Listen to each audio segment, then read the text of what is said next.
bu dunyoda hamma boshqalarsiz yashab ketaveradi. Inson onalar farzandini o'limiga sabr qiladi. Onalar o'zi hech narsa istamasdan hamma narsani farzandi uchun istayotgan ota-onalar ham chidaydi farzandini olamdan o'tishiga. Ya'ni bu hayotning qonuni. Qolganlar tabiiyki ozgina vaqt kerak. Lekin biz yasharkanmiz go'yoki bizsiz hech kim hech narsa qila olmaydiganday. Bizsiz bu hayot to'xtab qoladiganday. Biz o'zimiz juda ham muhim biri deb bilamiz. Aslida biz muhim bo'lishimiz mumkin, o'zimiz uchun muhim bo'lishimiz mumkin. Boya aqlli odam haqida gapirdik. Hozir endi o'zi uchun muhimlik haqida gapirdik. Aqlli odam nima dedik? Boqiy narsa uchun. Boqiy nima dedik?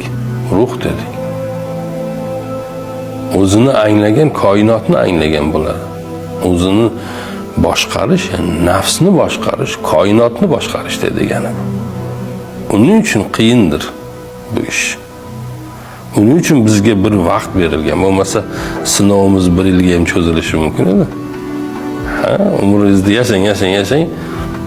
Bir 5 daqiqasi sinovga imtihonlar topshirasiz, test qilishi mumkinmidi? Lekin u uzoq bir mujodalani, bir g'ayratni, bir intilishni talab qilgani uchun bizga ko'p vaqt berildi.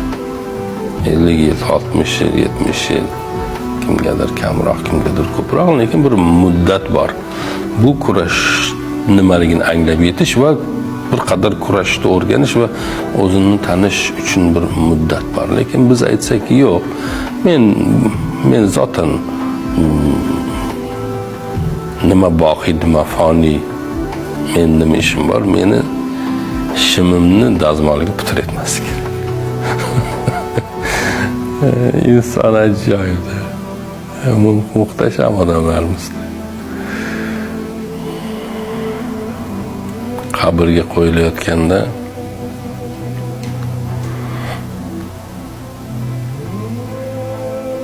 masalan, men o'ylayman, menga tor joylar yoqmaydi. İçim sıkılıp ketadi. Bu ham bir kasallikmi deyman endi. Devorlar juda nima qiladi, ichim siqiladi. Bir derazadan bir joy ko'rinib turish kerakda. Yo bo'lmasa hech bo'lmasa kompyuterda ekraniga bir manzara qo'yib olaman-da, go'yoki. Ya'ni nima siqiladi. Men o'ylayman, endi qabr juda tor-ku. Qabr juda ham tor. Bu dunyoda boyagi kichkinaroq uyga sabr qilmasdan katta maydonlarda istayotgan odamlar. Ertaga nima qilarkin deyman-da, nima qilamiz deyman-da. Ya'ni muddat tugagan paytda bo'ldi. Vaqt bitdi. Faraz qiling, tuproq tashlanyapti endi. Tuproq ovozini eshitib yot. Tugadi-da, ya'ni hech qaytish yo'li yo'q-da.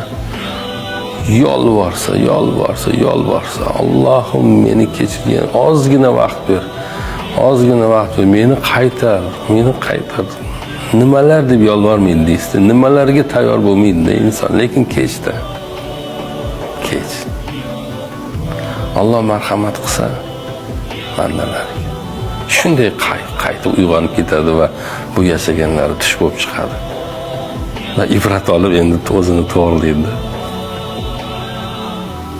Bular hammasi tush bo'lib chiqadi. Alloh marhamat qilsa. Alloh marhamat qilmasa ko'milib ketaveradi. Hammada ham tush bo'lmaydi. Hammada ham bunday tush bo'lmaydi. Bu narsalar hamma tush bo'lishi haqiqat bo'lyapti. Millionda bir kimdir bu holatni tushida ko'rib uyg'onib, deb aqlini to'plash mumkin. Lekin qolgani hamma buni yashayapti. Ketyapti yani. Keldilar. Ketdilar. Keldik. Ketamiz.